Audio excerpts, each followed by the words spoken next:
ప్రపంచ దేశాలను తీవ్రంగా భయపెడుతున్న మంకీ పాక్స్ వైరస్ భారత్లోకి ప్రవేశించింది. దేశంలో తొలి మంకీ పాక్స్ కేసు నమోదైనట్లు కేంద్రం సోమవారం ప్రకటించింది. ఇటీవల ఆఫ్రికన్ దేశం నుంచి భారత్కు వచ్చిన ఓ యువకుడికి ఎంపాక్స్ వ్యాధి లక్షణాలు ఉన్నాయని గుర్తించిన అధికారులు అతన్ని ఐసోలేషన్కి తరలించి పర్యవేక్షణలో ఉంచారు. ఆ తర్వాత అతని నమూనాలు తీసుకుని పరీక్షలు చేయగా మంకీ పాక్స్ సోకినట్టు నిర్ధారణ చేశారు అధికారులు. ఈ మంకీ పాక్స్ కేసులకు సంబంధించి ఇప్పటికీ అన్ని రాష్ట్రాలను కేంద్రం అలర్ట్ చేసింది. 2020లో వెలుగు చూసిన కరోనా మహమ్మారి ప్రపంచ దేశాలను ఇప్పటికీ భయపెడుతూ ఉండగా తాజాగా మరో వైరస్ మానవాళిని తీవ్రంగా వణికిస్తోంది. ఆఫ్రికా, యూరప్ దేశాల్లో వ్యాప్తి చెందుతున్న మంకీపాక్స్ వైరస్ ఇప్పుడు భారత్లోకి ఎంట్రీ ఇచ్చింది. భారత్లో మొదటి ఎంపాక్స్ కేసు నమోదైనట్లు కేంద్ర ఆరోగ్య శాఖ తాజాగా ప్రకటించింది.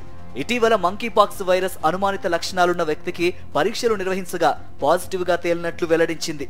గతంలో భారత్లో నమోదైన మంకీపాక్స్ వైరస్ వేరియంట్ కంటే ఈసారి సోకిన వేరియంట్ అంత ప్రమాదకరం కాదని, దీంతో అంతగా భయపడాల్సిన అవసరం లేదని ప్రభుత్వం తేల్చి చెప్పింది. ఢిల్లీలో మరో ఇద్దరికి మంకీపాక్స్ లక్షణాలు గుర్తించినట్టు పేర్కొంది.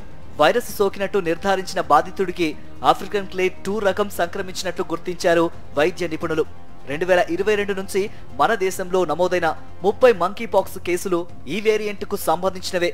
ప్రస్తుతం 15 ఆఫ్రికన్ దేశాల్లో కల్లోలం సృష్టిస్తోంది ఆఫ్రికన్ క్లేడ్ 1 రకం వైరస్. ఇది ప్రస్తుతానికి భారత్లోకి రాలేదని తెలిపింది కేంద్ర ఆరోగ్య శాఖ. అయితే ఈ ఏడాది భారత్లో ఇప్పటి వరకు ఒకటే మంకీపాక్స్ కేసు నమోదైందని తెలిపింది.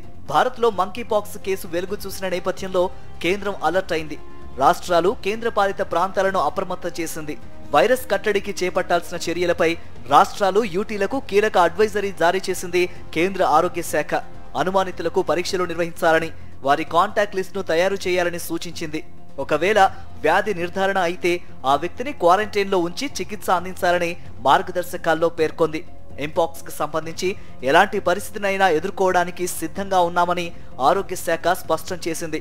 ప్రజల్లో అనవసర భయాందోళనలకు తావు లేకుండా ముందస్తు చర్యలు చేపట్టాలని రాష్ట్రాలు, కేంద్రపాలిత ప్రాంతాలకు సూచించింది.